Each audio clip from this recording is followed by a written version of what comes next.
Welcome to Epigenetic Control of Cell State in Beta Cell Adaptation and Failure with Dr. Matthew Wortham. He's an assistant adjunct professor in the Division of Endocrinology of the Department of Pediatrics at the University of California, San Diego, with Dr. Mike Sander at UCSD. As a postdoctoral fellow, he spearheaded studies of the role of the epigenome in adapting beta cell function to fed and fasted beta cell secretion. And now Dr. Wortham's laboratory studies how pancreatic beta cells sense and respond to changes in their nutrient environment. Welcome, Matthew. Thanks so much for joining us. We're really interested to hear more about your work. Yeah, thank you. Thank you for the introduction and for the invite. So I'm looking forward to sharing our data and contributing to this, what I think is a really excellent resource for T1D research. My training is in basic islet biology and in T2D related questions. Now we're branching into the T1D area. I found the Sugar Science archives to be a tremendous resource for bringing us up to speed. My lab studies so MILO studies how beta cells adapt to their environment or fail to do so in diabetes. This can be a life or death decision for beta cells. For example, in chronic hyperglycemia and poorly controlled T2D, the loss of beta cell mass due to apoptosis renders some patients refractory to less aggressive therapies. And in some cases, insulin injections are required for patients with advanced disease. There's increasing recognition that in type 1 diabetes that the beta cell responses to stressful environments can also impact the balance between survival and apoptosis and can even play a role in provoking or amplifying the autoimmune response. The environment can also affect beta cell numbers through proliferation. This is a very robust response in rodent beta cells, but there's substantial interest in increasing proliferative capacities of human beta cells as a way to increase beta cell mass in both major forms of diabetes. And what I'll focus on today is how the nutrient environment evokes adaptive changes to the insulin secretory response. So what is adaptive insulin secretion?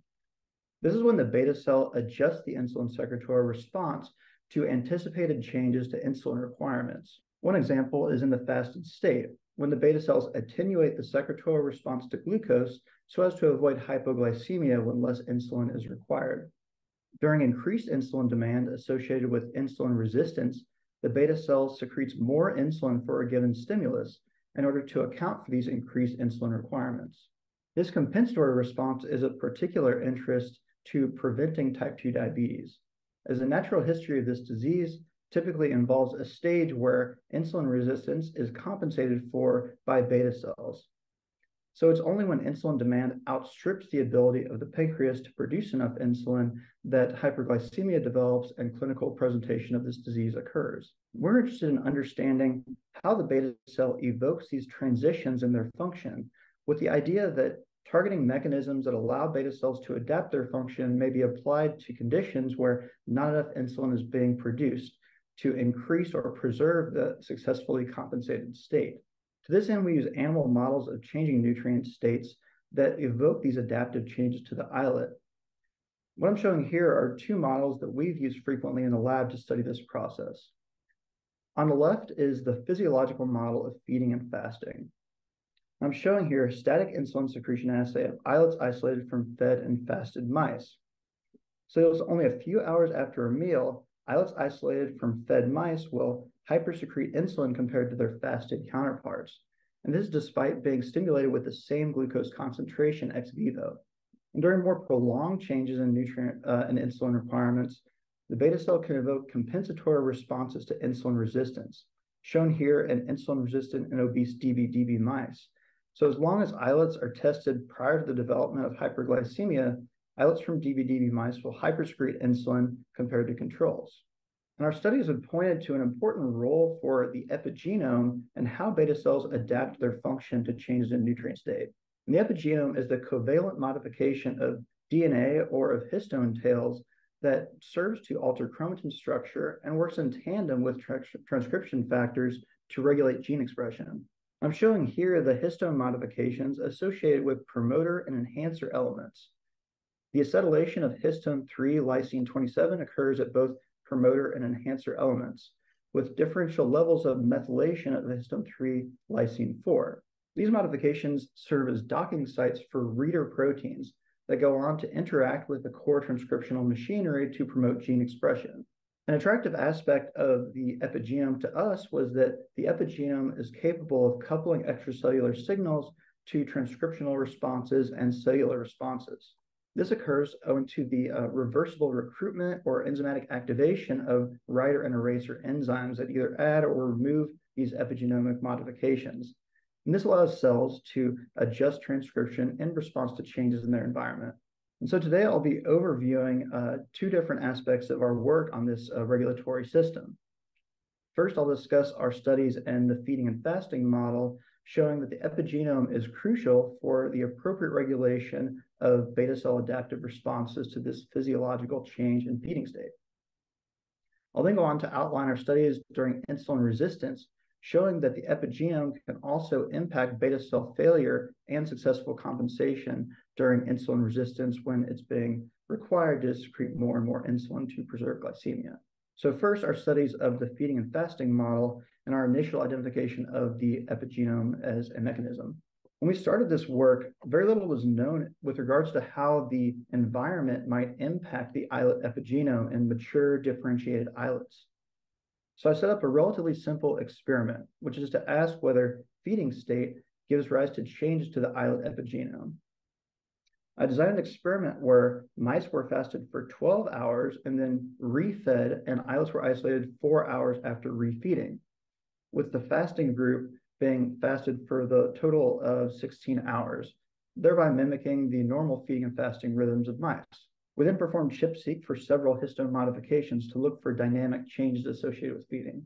We found a quite broad effect of feeding upon the acetylation state of H3K27, which again is a marker of active chromatin in islets, including promoters and enhancers.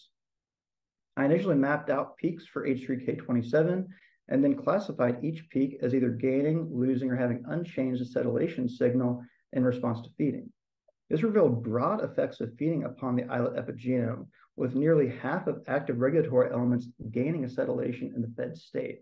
So the islet is exquisitely sensitive to changes in feeding state, which goes along with its central role in sensing nutrient state and secreting insulin to control glycemia. Beyond cataloging these epigenomic modifications in response to feeding, we wanted to understand the mechanisms that allow for this dynamic regulation. So presumably this feeding-induced histone acetylation that occurs must be reset in between meals. To this end, we performed ChIP-seq for candidate nutrient sensors that could mechanistically be involved in these dynamics. We performed ChIP for several transcription factors that are linked to the nutrient environment, as well as several candidate eraser and writer enzymes that have been previously linked to changes in nutrient state. I then looked for overlap for each of these candidates at the sites that were regulated by nutrient state, identifying enrichment of this eraser enzyme called LSD1 at sites that gained acetylation with feeding. This suggests that LSD1 as an eraser may well be important for reversing these feeding-induced histone acetylation marks in between meals. And if this were important for how beta cells adapt their function, manipulation of LSD1 should impact upon glycemic control. So I tested this using LSD1 specific deletion in the beta cells of mice.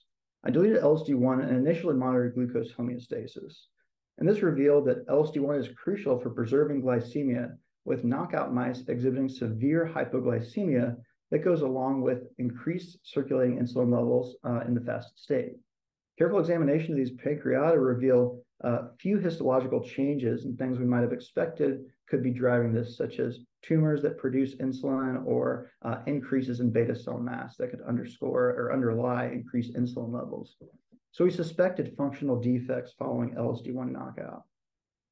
And I tested this using parafusion assays of islets at different time points and different nutrient states. Ultimately, we found that LSD1 inactivation affects the ability of the beta cell to appropriately adapt to changes in feeding state. What I'm showing here is a parafusion assay of control islets isolated from fed and fasted mice. And this shows the modest increase of insulin secretion in the fed state. Now, how about following LSD1 knockout? LSD1 knockout islets exhibited a massive increase in insulin secretion, specifically in the fed state. indicating that LSD1 is crucial for the beta cell's appropriate interpretation and adaptation to feeding state. This likely underlies the eventual loss of glucose homeostasis and hypoglycemia that occurs over a longer time scale. Now, do these functional changes go along with the molecular changes we'd predict from LSD1 being an eraser enzyme that's enriched at these sites that gain acetylation in the fed state? To test this, I performed ChIP-seq and control and LSD1 knockout islets, and then mapped out H3K27 acetylation signal at these classes of marks that we previously classified based upon their changes in response to feeding. These animals were in the same nutrient state, and yet LSD1 knockout islets accumulated this acetylation mark at sites that normally gain this mark with feeding. So these mice here were random fed. They weren't overtly fed or fasted, and yet the LSD1 knockout islets exhibited a signature that normally occurs in the fed state. So LSD1 is important for the beta cell to appropriately couple signals from the nutrient environment to epigenetic regulation. And to summarize what I've shown you so far, as well as some of the other data that I haven't included here, is that feeding stimulates broad changes to histone acetylation in the islet. And this occurs at regulatory elements of genes involved in cell metabolism and nutrient sensing.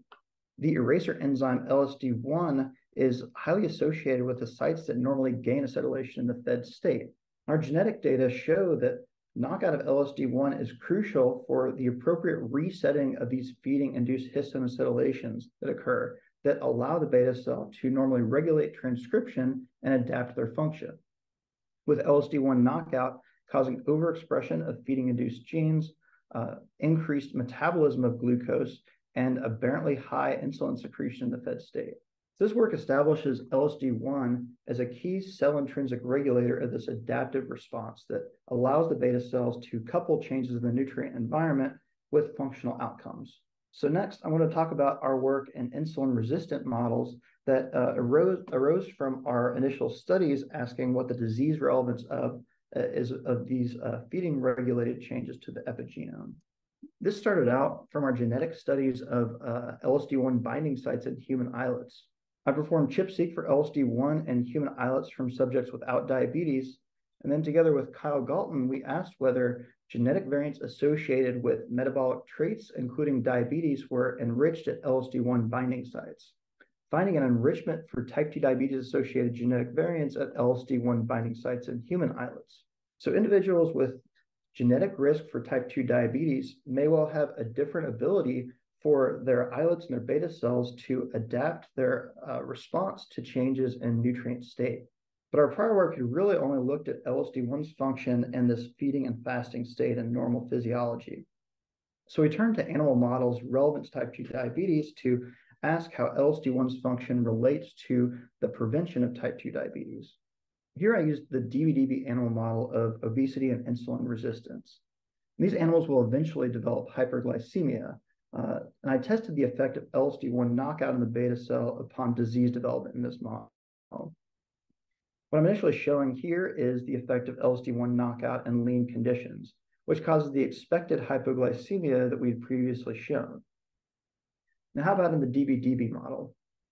So these animals will normally develop hyperglycemia over a prolonged time scale, and these are on a mixed strain background, so it takes quite a while for this to occur.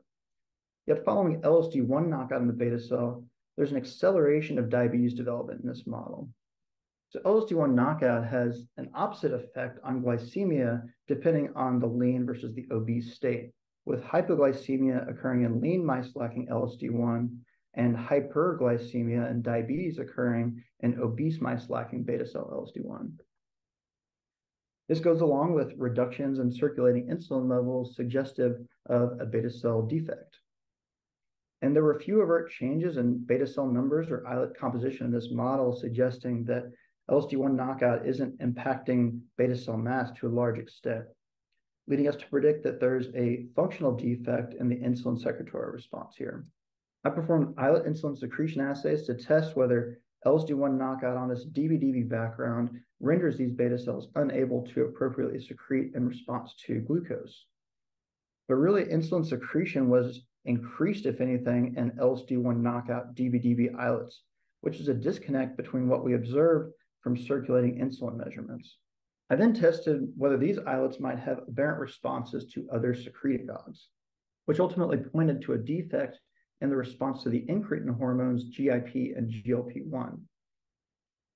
DBDB islets normally hypersecrete insulin compared to lean islets in response to GIP or GLP-1. But LSD1 knockout in this context reduces this adaptive response. These are key hormones secreted by the gut that potentiate the effect of glucose upon insulin secretion, and they're thought to play an important role in the degree of insulin secretion following meals. So we currently think that the defective insulin incretin response is driving increased diabetes pathogenesis or accelerated diabetes pathogenesis in this model. This deleterious effect of LSD1 on adaptation is not limited to the obese DBDB model.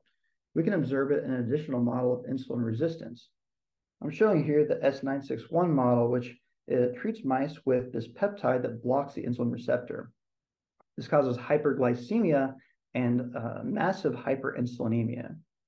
But the extent of hyperinsulinemia was reduced in LSD1 knockout islets or mice following S961 treatment, which suggests that it's not obesity per se, but rather insulin resistance that brings out this inability of LSD1 knockout beta cells to adapt to increases in workload, as reflected by the reduced circulating insulin levels in this model. So LSD1 has an opposite effect on insulin levels and on glycemia, depending upon insulin resistant versus insulin sensitive states.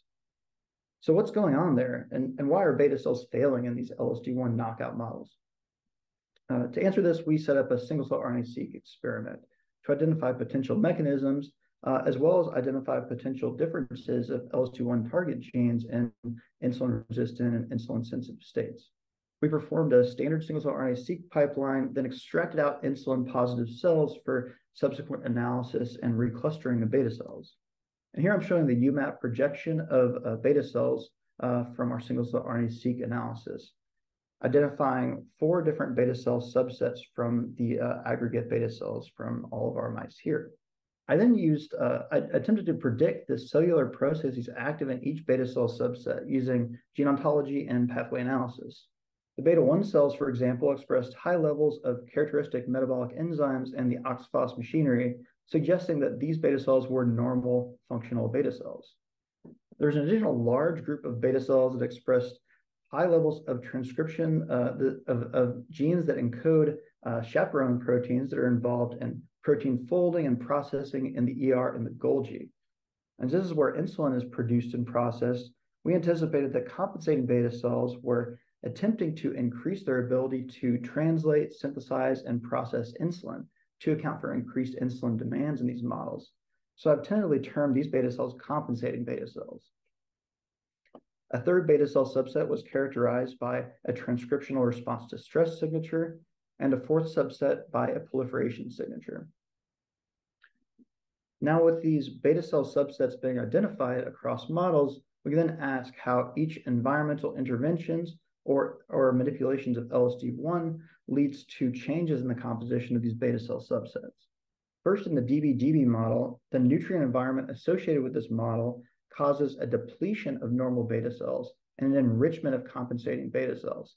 This is in contrast to our lean controls, which are comprised of mostly normal beta cells.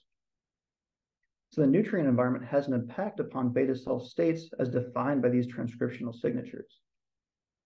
How about following LSD1 knockout, which is an intrinsic effect that increases insulin secretion? Here we see a similar effect, the depletion of normal beta cells and an enrichment of compensating beta cells. The combination of LSD1 knockout and the nutrient environment of the DBDB mice leads to a further reduction of normal beta cells and further enrichment of compensating cells, indicating that the LSD1 knockout and the DBDB environment have additive effects with one another to deplete normal beta cells. And at this point, these islets are still hypersecreting insulin quite effectively. What we see later on in the DBDB model is the further depletion of normal beta cells and the enrichment of compensating beta cells, similar to what's seen at 6-week-old mice lacking LSD1. So LSD1 inactivation is accelerating the normal changes in beta cell state that occur in the DB/DB mice. It just happens in 6-week-old islets here compared to what happens normally at 9 weeks in the DB/DB model. In the LSD1 knockout islets in the DB/DB context that have been aged a few more weeks, there's an emergence of this stress beta cell signature. And these beta cells express known markers of beta cell stress associated with hyperglycemia, such as TXNP, CD81, ALDH1A3. So these are likely the dysfunctional beta cells that are reducing the overall islet function in this model where beta cells have lost the response to the incretin hormones. Now in S961, we also see the emergence of this stress beta cell signature in LSD1 knockout islets that have been exposed to the insulin-resistant environment due to S961 treatment, which alone causes a quite extensive depletion of normal beta cells. So LSD1 does not appear to have distinct transcriptional effects in the beta cell in insulin-resistant and insulin-sensitive states, but rather it has additive effects with these changes in the nutrient environment. And we propose that the end result of this is to overwork the beta cell to render the beta cell susceptible to subsequent stresses and to failure. So our work then suggests that there may be an upper limit to beta cell function, that they cannot sustain this extremely high level of function indefinitely, and that manipulations such as LSD1 knockout that overwork the beta cell can render beta cells susceptible to eventual failure. So the shift from the normal to the compensating state may eventually be a double-edged sword that might allow the beta cell to temporarily increase function, but will eventually cause stress-induced failure as these cells are more vulnerable to subsequent stresses. So this implies that beta cell rest is needed in order for the beta cell to preserve its function, and that it can be overworked due to these overstimulating types of interventions such as LSD1 knockout. Now, this observation from our studies is reminiscent of observations by other groups that have manipulated the KATP channel in beta cells. This similarly causes beta cells to become overstimulated, and it's been shown that beta cells lacking KATP channel components such as ABCC8 are unable to appropriately adapt to high-fat diet feeding. Finally, there's even some precedent for this idea in type 1 diabetes. And this is exemplified by the well-known effect of verapamil, which blocks calcium entry through the voltage-dependent channel to preserve beta cell mass in several animal models of beta cell destruction, as well as preserve C-peptide secretion in human type 1 diabetes patients that have been recently diagnosed and treated with verapamil. They can preserve C-peptide for a longer duration when the beta cells have been rested using verapamil. So this is still quite speculative, the type 1 diabetes connection, but we're currently looking at whether the transcriptional responses that we've identified, that is of the compensating or the stress beta cell, can be identified in human islets from type 1 diabetes or type 2 diabetes individuals, where we have primary islet data that we hope to be able to bring out some of these signatures that we've observed in our mouse models. But of course, the ultimate goal of translating these findings to human disease. And so with that, I'll thank those who were involved in this project, and in particular, Sumesh Sai, who performed a lot of hard work on the computational side of the single-cell RNA-seq analysis. So most of what I presented really couldn't have been achieved without Sumesh's hard work on that. The islet isolation group that's worked very hard for many years to isolate islets from all these different nutrient states in order for us to map out epigenomic changes. And finally, I wanted to announce that I'm recruiting a postdoc to study how nutrient metabolism impacts upon regulation of the epigenome and upon beta cell proliferation during treatment with pro-proliferative therapies that have been proposed to potentially rescue beta cell mass in type 1 diabetes. So if this interests you, please reach out by email and let me know. So with that, I thank all of you for your attention, and I look forward to your questions. Thank you, Matthew. That was really excellent. And congratulations on your JCI paper. I'm going to drop that into the chat for anyone who wants to take a look at it. And let's open it up to questions. If anyone would like to have ask a question, either drop it in the chat or raise your hand, and we will unmute you. I think I think it's fascinating that you've been able to really precisely kind of dissect these mutants. And I wondered, you talked a lot about the beta cell response when the LSD1 mutant. What have you had the opportunity? I know it's a ton of work that you've done already. Have you had the opportunity to look at the other cells in the islet and how they are impacted by this knockout? Yeah, so that we have the data because we performed single cell RNA-seq on isolated islets. What we haven't looked in much detail is in terms of the effects. The other cell types seem less affected overall, but I would be surprised if they were not affected at all. I'll say that. I will say that in our feeding fasting studies, we found that circulating glucagon levels were intact, though we haven't taken the islets out to measure glucagon secretion or somatostatin secretion or effects on other endocrine cells. So I think that those require some more targeted experiments, but for the single cell RNA-seq analysis, all the cells are in our data sets. So it's just a matter of spending the time on the analysis, which is really not trivial, but Yeah. something is there, even in just the DB/DB or S961 interventions. I think that would be really interesting. Yeah, no, so it sounds like there's a lot of really interesting work to be continued in the Wortham lab. Yes. And we haven't looked at what happens when you manipulate this epigenetic dynamic and the other cell types either. And that could be quite interesting. And there's a little less known about how other endocrine cells adapt to feeding, fasting, and insulin resistance. But I think that's a pretty ripe area as well. Great, excellent answer. Restor, hopefully you can unmute. Yes, I'm here. Thanks. Great talk. Do you hear me? Yes. Yeah, great talk. So yeah, we continue our discussion. Sure. First things first, do you see differences in GLP-1 or GIP receptor expression in your single cell RNA sequencing in your knockout in wild type mice or in between the subsets? And then the second question would be that was quite nice result where in the fed state, the islets respond better to glucose, to the same levels of glucose. However, you show later that you have this irresponsiveness to incretins. Do you think it's like some kind of a defense mechanism to avoid hypoglycemia and hyperinsulinemia, so to say? So you increase the glucose uptake, but not the responsiveness to incretins?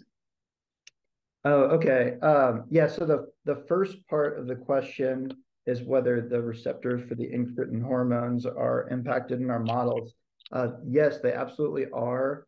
What has been a little bit tricky to dissect is what that might mean functionally, because the GIP receptor, the GLP-1 receptor, those are both downregulated in the DB/DB model, which, if you'll remember, the secretion from DB/DB mice, as long as LSD1 is still intact, is extremely high. So whatever's going on at the mRNA level, we can probably guess that the receptor itself at the protein level must be intact, because you can add the ligand in and they still respond very robustly. So whatever degree of downregulation we see at the level of the mRNA for the receptors is not enough to impair the response. So I really, we have trouble relating further changes in the receptor and the knockout to the actual defect that we attribute to the model in terms of what's going wrong with the islet, which is the relative reduction in the incretin response. And I'll say we haven't done deep mechanistic studies of that, but suffice to say, we don't think that that's why there's a defective incretin response, because it's already there in the DB/DB model. So whether the insulin secretion response in the fed state and also related to the knockout, whether that is a way to avoid hypoglycemia. So I would say there's two parts to that. The lean mice with LSD1 knocked out do have an exaggerated response to GLP-1. So LSD1 seems to be controlling both the the glucose response and the basal insulin secretion response, as well as the GLP-1 response in the lean state. It's just this is going down in the DBDB context. So I will say that, yes, the mechanisms for the adaptive response to feeding and fasting do share glucose and GLP-1 in terms of directionality, with LSD1 knockout hyperactivating both. In the DBDB context, it's essentially the uncoupled. So the glucose response is still increased following LSD1 knockout in the DBDB context. The incretin responses are reduced in the DBDB context. So something has happened where there's differential coupling of the glucose related adaptation and GLP-1 adaptation between insulin resistant and insulin sensitive states. And we really don't know why that is. It might be chronically depolarizing the cell in the context of insulin resistance does something to the incretin responsiveness. And I know that the late Sasumi Seino has done some nice work on that using KCNJ11 manipulations in the beta cell. Thank you. Anyway, great talk. Thank you. Yeah, very detailed answer. Thank you so much for that. I wonder if there's any questions coming from City of Hope. I see a couple people here from there, and they have a very interesting model going on up there. I don't know if they want to unmute and ask a question. Okay. Yes. Thank you. Thank you, Brian. Okay. I got a really simple question. I just quickly go through your paper. Congrats, it's really good paper, and it's a great talk. I just want to know, in the LSD knockout the islets, what's the eventual fate of the beta cell? For example, it's gonna because the senescence, apoptosis, or whatever. And also, I want to know the beta cell. How to say, the beta cell mass seems like in the knockout mice, the beta cell mass quite increased, and I just want to know that part because of the increase of beta cells number, or because the beta cell size goes be increased, and I just want to know the coupling between the fate and the apoptosis, senescence, and versus the beta cell numbers or beta cell size in your knockout mice. Oh, sure. That was the change in beta cell mass is really, we didn't see much of anything. So the beta cell mass was very similar in the knockout compared to the controls in the lean model. We could probably include more animals to ask whether they're very subtle changes. It's certainly not driving the hyperinsulinemia in that model. It was kind of quite variable from mouse to mouse for what we measured. So it wasn't obvious that this was beta cell proliferation driving it. The fate of beta cells in the LSD1 knockout, they seem to be there in very similar numbers to the control.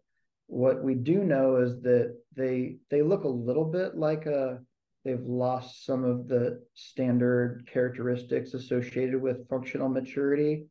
The insulin staining, the insulin content is a little lower. They express fewer levels of less things like MAF-A, GLUT2.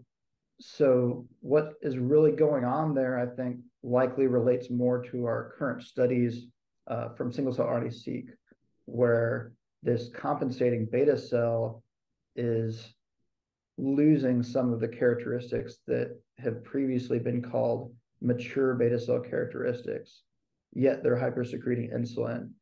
These characteristics are shared from the LSD1 knockout and with pre-diabetic DB mice. It's really interesting that this is a hypersecreting state, yet we see loss of some of the typical characteristics that have been associated with beta cell maturity. So for both models, they're certainly still capable of producing and secreting large amounts of insulin, more than under normal conditions or LSD1 intact conditions. We don't know why. If you read the literature, you'd think they would be less functional based on their transcriptomes. but that's not the case. Okay, thank you. Yeah, we recently had the City of Hope team with Dr. Liu and colleagues talking about their newest paper, Single Nucleus RNA Sequencing of Human Pancreatic Islets Identifies a Novel Gene Sets and Distinguishes Beta Cell Subpopulations with Dynamic Transcriptome Profiles. I'll drop that in the chat. Seems like there could be room for more conversation there. And with that, I'll say thank you very much, Matthew. That was a really excellent talk, great paper. And, it spiked a lot of interest across all of our channels. So I'm sure people, even if they aren't able to attend today, it is the middle of summer, but they will be watching the video recording on our website. So thank you again. And we'll spread the word about the opportunity for a postdoc. Oh, thank you. My pleasure to participate. Thank you for the invite. Sure. Have a great rest of the day. Bye-bye. Yeah, bye.